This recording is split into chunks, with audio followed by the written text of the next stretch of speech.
When my in-laws tried to claim the house my husband and I were building, I realized too late that the cracks in our marriage had already laid the foundation for betrayal, not bricks. And as I watched their smug faces walking through the half-finished halls of what was supposed to be our dream home, I felt the same coldness that had started to seep into my husband's voice months before, the kind of coldness that told me I was never truly part of their family, but merely a placeholder, until they decided it was time to push me out. And yet, even in that moment of humiliation, as his mother announced to neighbors that this will all be ours soon, I held my tongue because I knew something they didn't. Something hidden in stacks of contracts and signatures that bore my name alongside his. A quiet weapon I had carried through every sneer, every dismissive laugh, every Sunday dinner where I was treated like an unwelcome guest. So when they finally came to take what wasn't theirs, what they found waiting for them was not surrender, but the kind of revenge that only silence and patience can sharpen into something lethal. They thought I would be too weak to resist, too naive to question, too desperate to cling to my husband and the illusion of marriage to protect myself. But what they never understood was that I had been preparing for this from the very beginning. Because when we first broke ground on that land, I insisted my name go on every deed, every loan, every invoice. And while my husband rolled his eyes and called me paranoid, I smiled and played along with his family's condescending approval, pretending to be the sweet little wife who didn't know how the world worked, all while quietly gathering proof that half of everything tied to that property was mine by law, not by their permission. And as the walls went up and the roof beams stretched toward the sky, I listened to their whispers about how I didn't deserve a place this nice, and how one day it would come back to the family where it belongs, swallowing the hurt, swallowing the rage, never letting them see me bleed, because I knew the day would come when they'd try to cut me out. And when that day came, I wouldn't scream or beg. I'd let the paperwork and the truth bleed them dry in a way no argument ever could. And that's exactly why when they arrived with smug grins, waving their so-called family claim, I didn't flinch. I didn't cry. I didn't even bother explaining. I just let them talk themselves into believing they had won, while I quietly slid the certified copy of the deed across the table, my name printed clear as day, bold and undeniable. The silence that followed louder than any shouting match could ever be. The shift in the room was instant, almost electric, like a storm breaking overhead. Because one second my mother-in-law was bragging about how the upstairs master would be her new private retreat.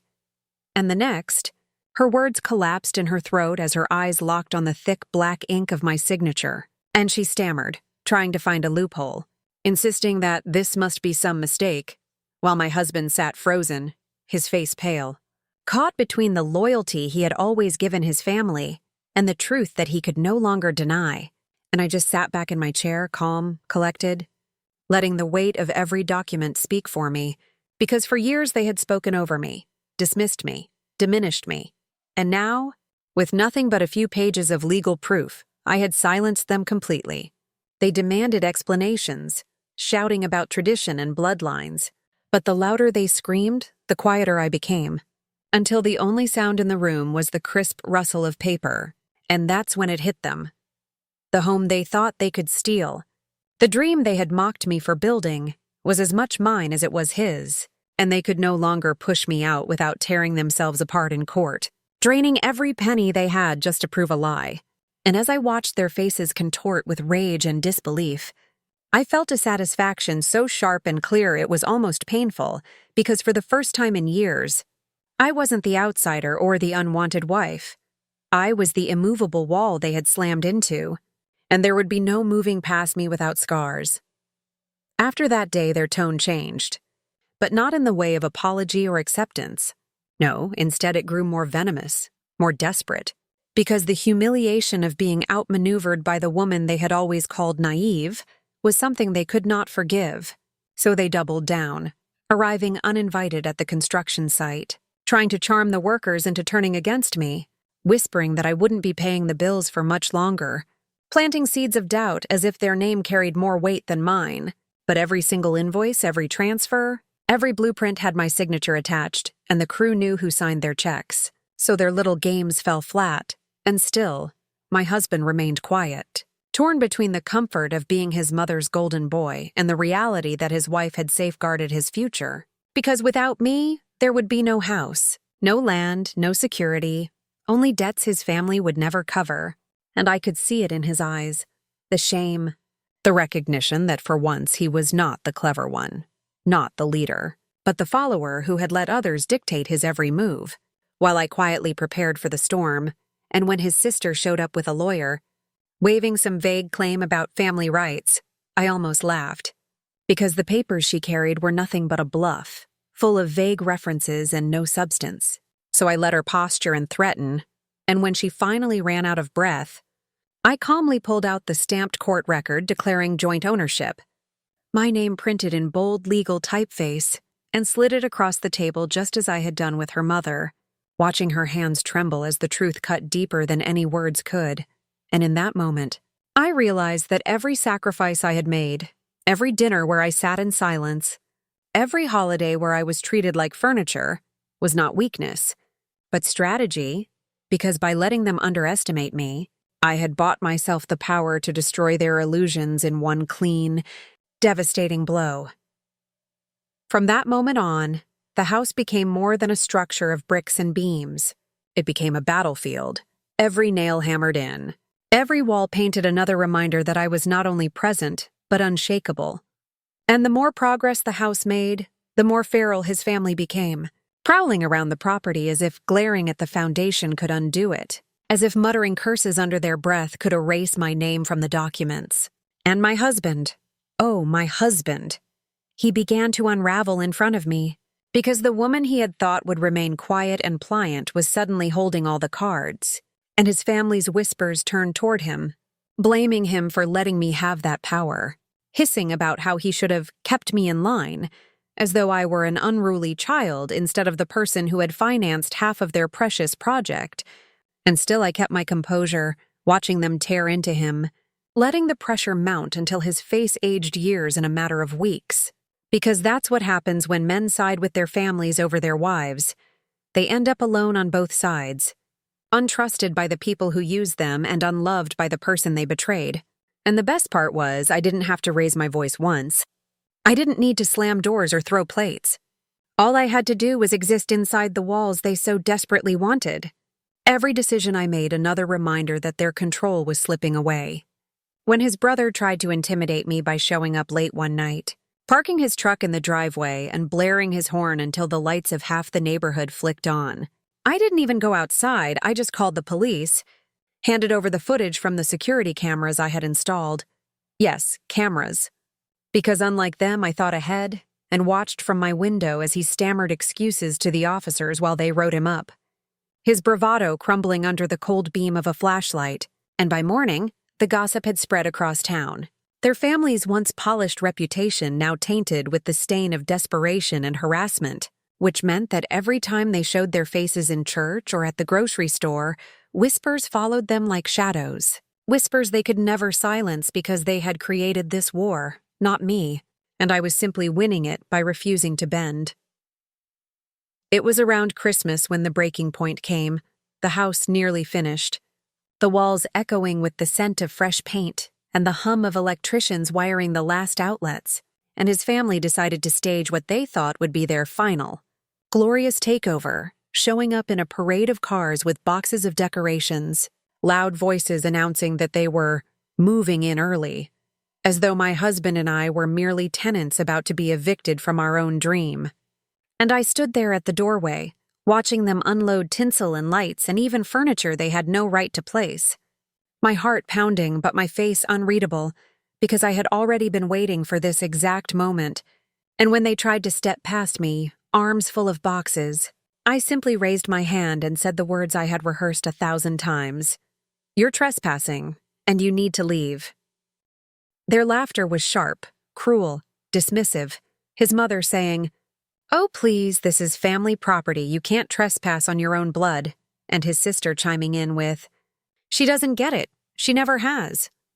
But before they could push further, the sound of approaching sirens filled the street, because I had made one phone call the moment their caravan pulled in. And when the officers arrived, I didn't cry, I didn't plead. I simply handed over the thick folder I had kept ready for months. Deeds, contracts, receipts, every shred of evidence that proved I had as much right to that home as my husband, and more than his family ever could. And as the officers turned to them, explaining calmly that without my consent, they had no legal standing, the smirks slid off their faces one by one until only silence remained, broken only by the crunch of snow under boots as they were ordered to pack up their things and leave. Their grand takeover dissolving into a public humiliation so complete that neighbors came out to watch, whispering and shaking their heads. While I stood in the doorway of the house they had tried to steal, calm, steady, and utterly untouchable. After that night, the silence from their side was deafening. But it wasn't the silence of defeat. It was the silence of scheming, because people like them don't accept consequences. They plot ways around them. And I knew it was only a matter of time before the next blow came. So I prepared myself. I saved every email, every text, every voicemail dripping with thinly veiled threats. I documented the sudden accidents at the construction site, the broken windows, the nails scattered across the driveway, the mysterious delays with suppliers who suddenly claimed payments hadn't gone through. And every time something happened, I calmly gathered the evidence and added it to the file. Never raising my voice, never letting them see me rattled. Because the truth was, I wanted them to keep pushing. I wanted them to dig their own graves so deep no one could pull them out. And that moment arrived sooner than I expected when their arrogance got the better of them. Because his brother, desperate to prove dominance, forged my husband's signature on a document trying to reroute the final inspection into his name, as if one sloppy fake could erase months of verified paperwork. And when the county clerk flagged the fraud, the call came straight to me, not to them, not even to my husband, but to me, because my name was the one on record as joint owner, and within hours their little scheme escalated into a criminal investigation, a fraud case with real charges attached. And suddenly the whispers around town weren't just about family drama. They were about felonies, about the mighty in-laws caught trying to steal a house they could never rightfully own. And as the storm gathered around them, I didn't gloat. I didn't taunt. I simply stepped deeper into the home, running my fingers across the smooth wooden banister and inhaling the clean scent of a place that was finally, undeniably mine, while outside their legacy cracked apart brick by brick, until the name they had once used as a weapon of pride became nothing more than a cautionary tale. When the charges became public, everything they had built their image on collapsed in an instant. The same neighbors who once envied their family name now crossed the street to avoid them. The same church that once praised their generosity now whispered about fraud and shame. And it was like watching a mask slip off in slow motion, revealing the ugly desperation underneath. And my husband, caught in the middle, finally began to see what I had seen all along, that his family didn't care about him. They cared only about ownership, about control, about keeping appearances no matter the cost. And when he sat across from me at our kitchen table in the rental we were living in while the new house was completed, his shoulders slumped and his voice cracked as he admitted, "I should have listened to you." I didn't say a word. I didn't offer comfort, because it wasn't about being right.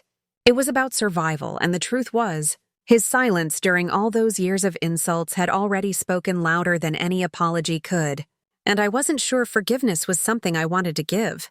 Meanwhile, his mother tried one last desperate tactic, sending letters to local papers about how I was a manipulative outsider who had trapped her son into signing away his family legacy. But instead of sympathy, her words became fuel for the story of her downfall. Because attached to those letters were the official documents proving her son had signed everything willingly, proving she was lying yet again, and the editors refused to print her smear campaign, some even sending the copies back to me with notes of support. And in that moment, I realized the balance had shifted completely. Because no longer was I the quiet wife pushed to the side. I was the one holding the pen, the receipts, the narrative, and they were the ones scrambling, powerless, their voices drowned out by the truth they had never prepared for. The truth that in the eyes of the law and the community, I wasn't the outsider at all. I was the rightful co-owner of the dream they had tried to steal, and nothing they could say or do would change that, no matter how loud they screamed. The trial that followed was not quick, not easy, but it was thorough. And I sat through every hearing with my back straight and my head high, listening as their lawyer tried to twist timelines, tried to paint me as some manipulative gold digger. But with every attempt, my file of documents, receipts, and signed contracts cut their arguments to pieces. And the judge, stone-faced and unimpressed, eventually stopped their theatrics with one sharp sentence.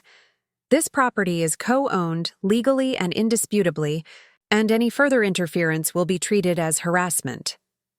Those words landed like a hammer, echoing through the courtroom while his family sat pale and trembling. And though they tried to hide it, I saw it in their eyes. The sudden recognition that the war was over, that they had lost not just the house, but the facade of power they had wielded for so long. And outside, the courthouse reporters were waiting, snapping photos, asking questions. And for the first time, the headlines didn't glorify their name. They dragged it through the mud. Words like fraud, forgery, and failed takeover splashed across the front page, while my name was mentioned only in passing, quietly, factually, as the woman who had simply defended what was hers. And that anonymity was my greatest victory, because they had wanted me erased, invisible, irrelevant, but instead it was their legacy that dissolved. While I walked away free, whole, and quietly powerful, my husband tried for a while to patch things between us, bringing flowers, cooking dinners, mumbling apologies about how he hadn't realized the depth of his family's obsession. But every gesture felt hollow too late, because once a man shows you that he will stay silent when you're being attacked, that silence never truly fades. It lingers like a crack in glass, and no matter how much you polish or tape it, the fracture is always there, waiting for pressure to split it wide open again. So I focused not on him, not on them, but on myself, pouring my energy into the house, choosing every detail with a precision that bordered on ritual. Every tile, every curtain, every lamp, a declaration that this was mine. Not theirs, not his mother's, not his sister's, mine. And when the day finally came to move in, when I opened the door and felt the echo of my own footsteps in the wide, empty rooms, I smiled for the first time in months, because the space was no longer just walls and paint. It was proof, solid and unshakable, that patience, silence, and preparation can defeat even the loudest, cruelest army. And that revenge doesn't always look like screaming or fighting. Sometimes it looks like standing in your own doorway, keys in your hand, knowing they will never walk through it again. But of course, they couldn't stay gone completely. Parasites never do. And within weeks of the judgment, his mother began circling again. Not with lawsuits or lawyers this time, but with crocodile tears, calling my husband late at night, leaving voicemails about how she was sick and might not have much longer, dangling guilt like bait on a hook. And I watched him wrestle with it, pacing the kitchen, torn between the woman who had given him life and the woman who had stood beside him when his whole family tried to ruin him.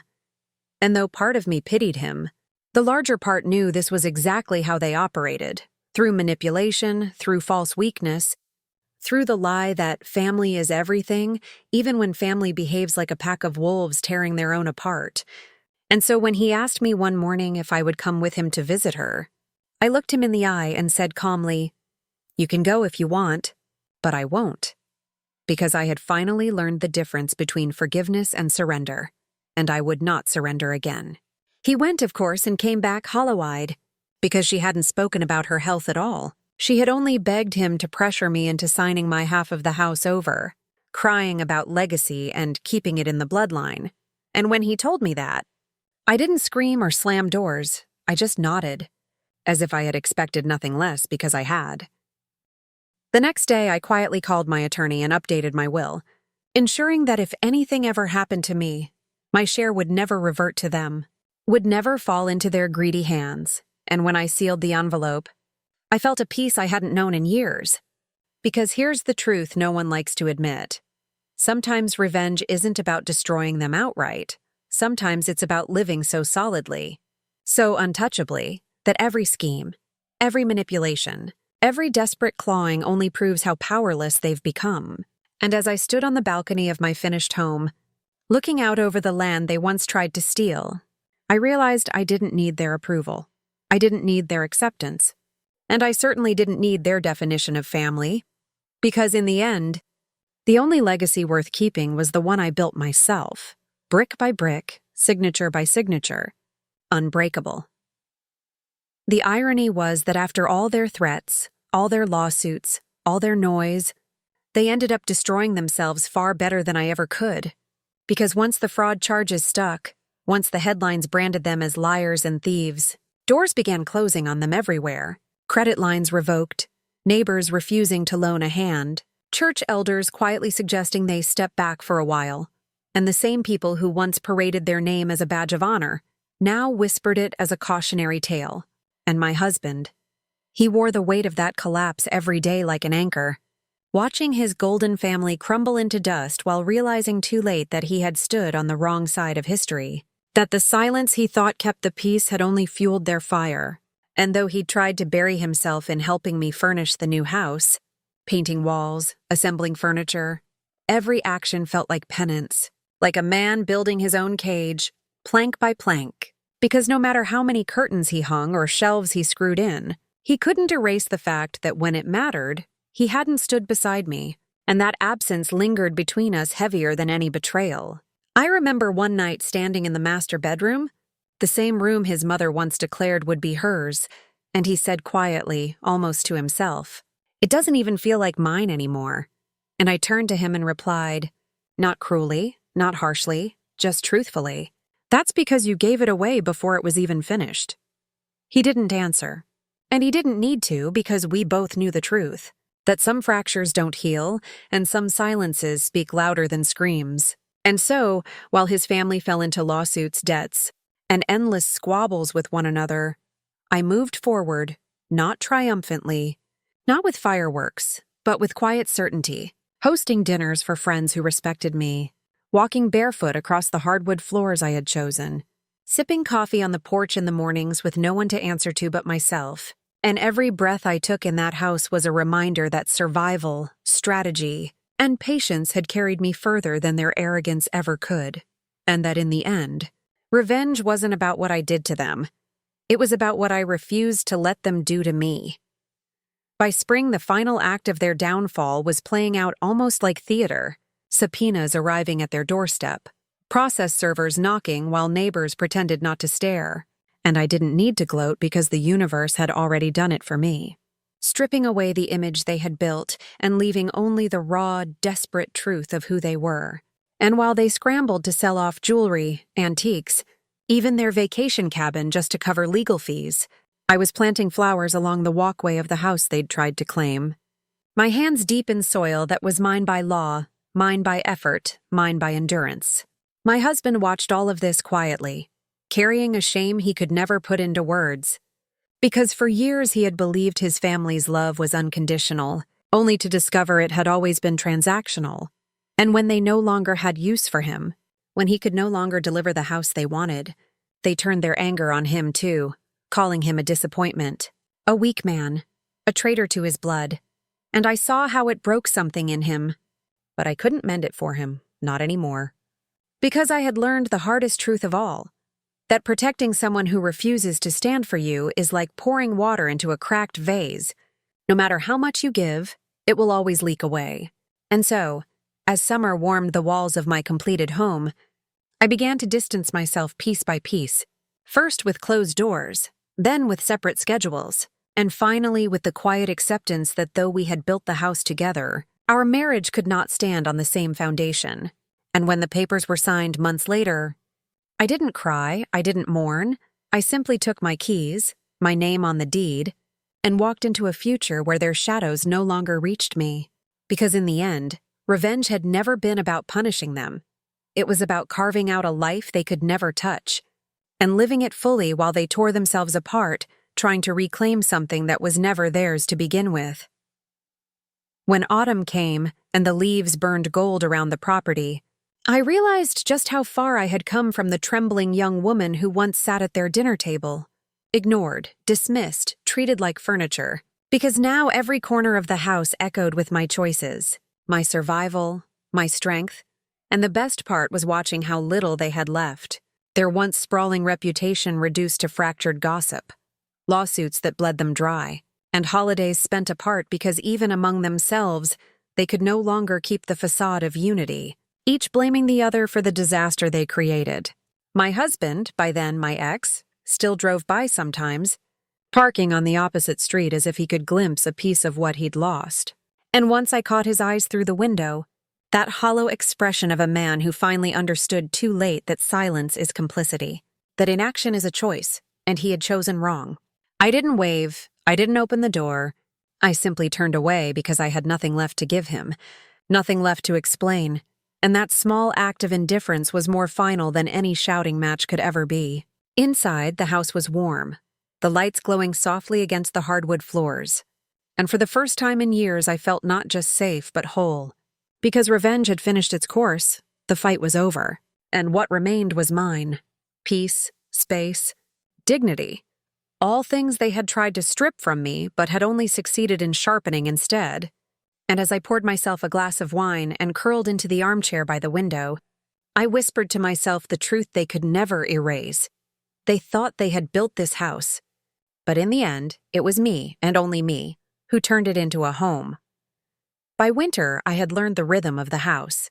The way the morning sun spilled into the kitchen across the marble counters I had chosen. The way the fireplace crackled on quiet evenings, throwing shadows against the walls that no longer felt empty but alive, filled with peace instead of chaos. And it struck me often how close I had come to losing all of it. How easily their hands could have closed around my future if I hadn't been careful. If I hadn't insisted on protecting myself from the very beginning. Sometimes I replayed those early days in my head, the laughter at my expense, the way his mother sneered when I spoke about contracts, the way his sister rolled her eyes when I asked questions about financing, and back then I had swallowed my pride, stayed silent, let them believe they were right. But now I realized that silence had been my sharpest weapon, because it allowed me to see everything clearly, to plan while they underestimated me, and when the time came to fight, I didn't need to shout. I only needed to open a folder and let the truth spill out. Their downfall was still echoing months later. Foreclosure notices nailed to properties they could no longer afford. Their names blacklisted by banks. Whispers in grocery aisles that turned into open ridicule. And yet none of it brought me joy in the petty sense. Because my revenge had never been about spectacle. It was about reclaiming dignity. About proving to myself that I was not powerless. That I was not disposable, that no matter how loud they were, the law and truth stood louder. My ex-husband faded further from my life each day, and though he tried to linger with texts about talking things through or starting over, I knew better than to reopen a door that had already shown me what was inside. Because once a man shows you, he will abandon you in the moment you need him most. You can never truly trust his presence again, and so I let his messages go unanswered. Another ghost of the past that no longer deserved space in my present. I filled that space instead with new rituals, dinners with friends who laughed without malice, long walks on the land that stretched beyond the porch, mornings where I sipped coffee and reminded myself how far I had come. And slowly, without realizing it, the house that had once been a battlefield turned into sanctuary, a place where their shadows could not reach, where their whispers meant nothing, where their legacy ended and mine began. And maybe that was the truest form of revenge, not the headlines, not the court victories, not even their humiliation, but the simple fact that while they destroyed themselves, I lived, I thrived, and I built something that was entirely my own. As spring returned, I found myself walking through the garden I had planted with my own hands, tulips and roses bursting with color against the stone path. And I thought about how those same stones had once echoed with their threats, their laughter, their shameless declarations that this home would be theirs. And now the only sound was birdsong, the only laughter my own when friends came to visit, sipping wine on the porch where his mother once swore she would hold court like some matriarch. They never came back after the trial, not in person anyway, but I heard the whispers, bankruptcy filings, property seizures, the brother picking up odd jobs after losing his business license, the sister relocating to another state under a cloud of debt, and each piece of news was like another stone sealing the wall between us. My ex drifted in and out of that picture, still tied by blood but more a ghost than a son. And one day he admitted to me almost in passing that he didn't even recognize them anymore. That the family he had defended for so long had revealed themselves as strangers, but by then it was too late. Because while I had built a home, he had built only regret, and regret is no foundation to live on. I let him talk, let him linger on the edge of my life, but I no longer offered him a seat at the table, because I had learned the hardest and most liberating truth. That closure doesn't come from them. It comes from walking away, from refusing to let their poison seep into your walls again. The house, once contested ground, had become a reflection of that truth. Strong, steady, untouchable. A monument not to what I lost, but to what I reclaimed. And every day I lived there was proof that no matter how determined they were to erase me, they had failed, and in their failure, I had found not just revenge, but freedom. By the time summer rolled in again, the house no longer felt like a victory to defend. It felt like a life I had created, and every room carried a memory that belonged only to me, not to them, not to the past. The kitchen, once a battleground of receipts and contracts, now smelled of cinnamon and coffee in the mornings, filled with quiet conversations with people who valued me, not used me.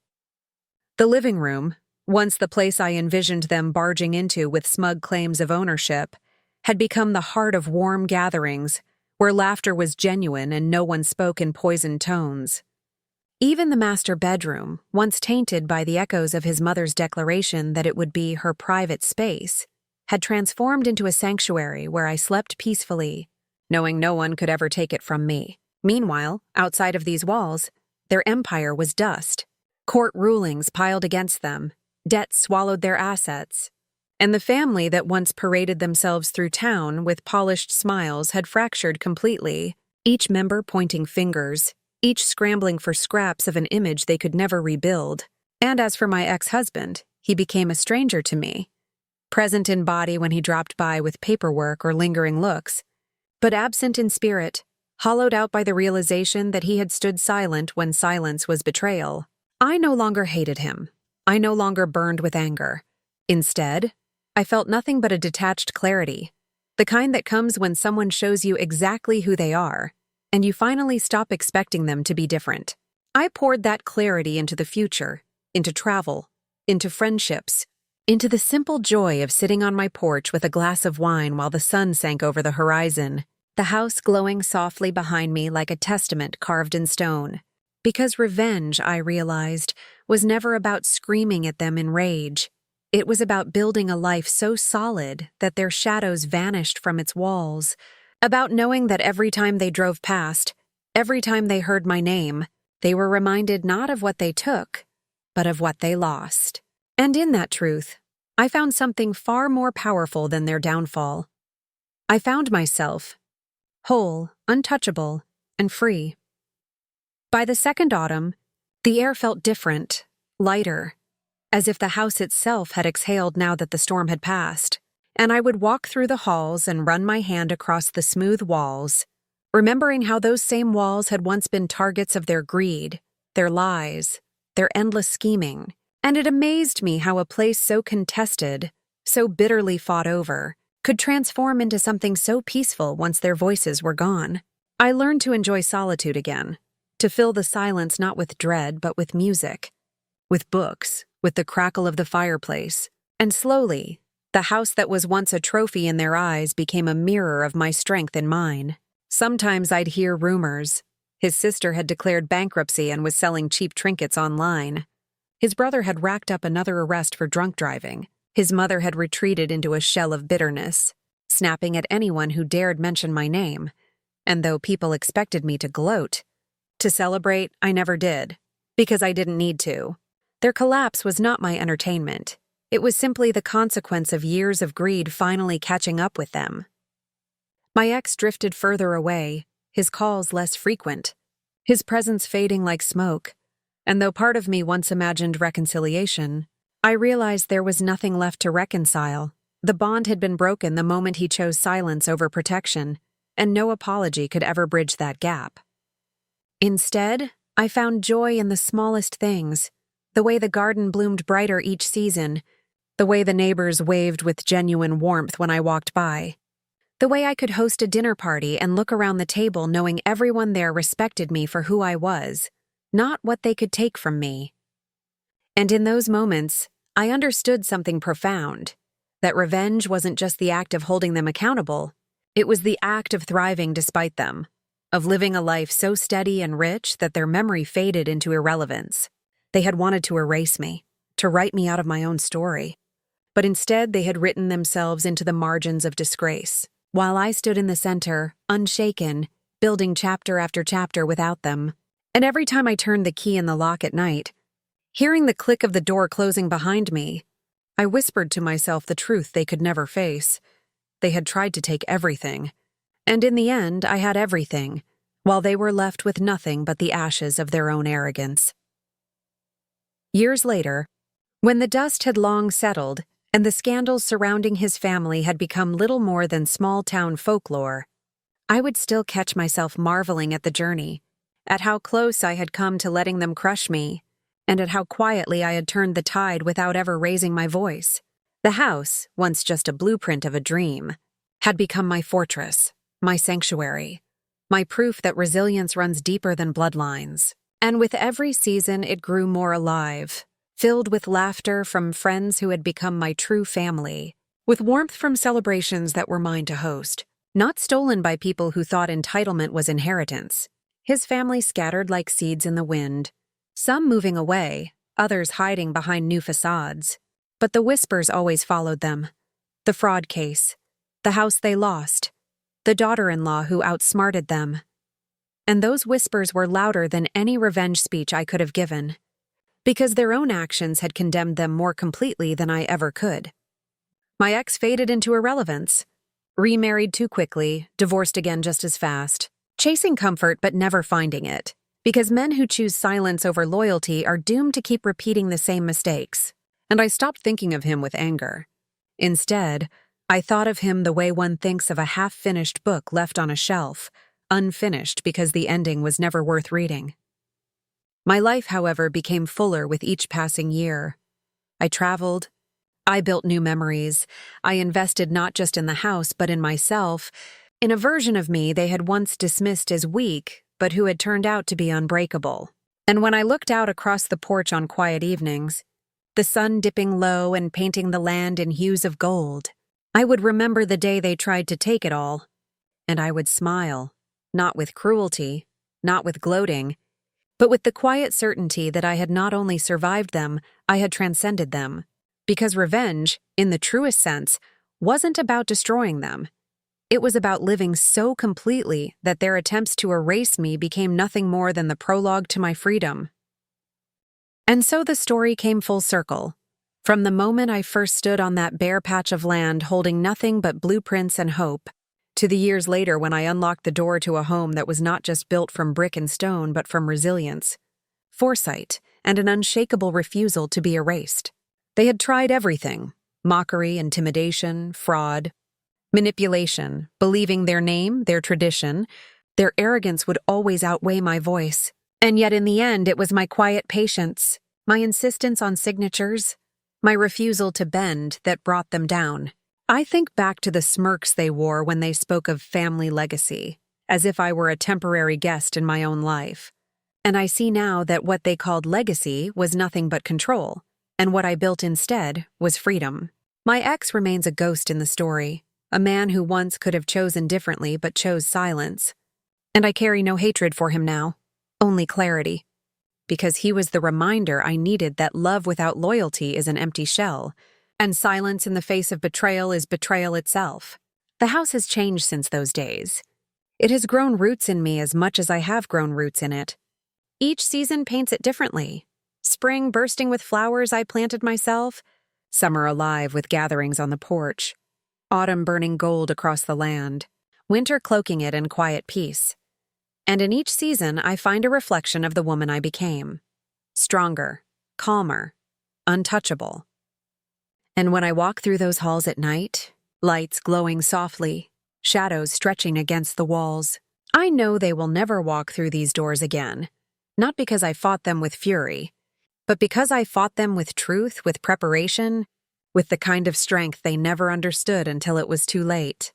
My revenge was not the headlines, not the court rulings, not even their downfall. It was this: the life they swore I didn't deserve, the peace they tried to deny me, the dignity they never thought I would claim.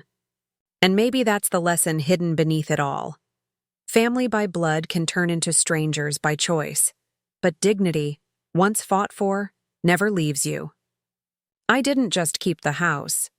They lost the right to ever call it theirs, and I gained something far greater: the unshakable knowledge that I am not to be erased, not to be silenced, and not to be owned.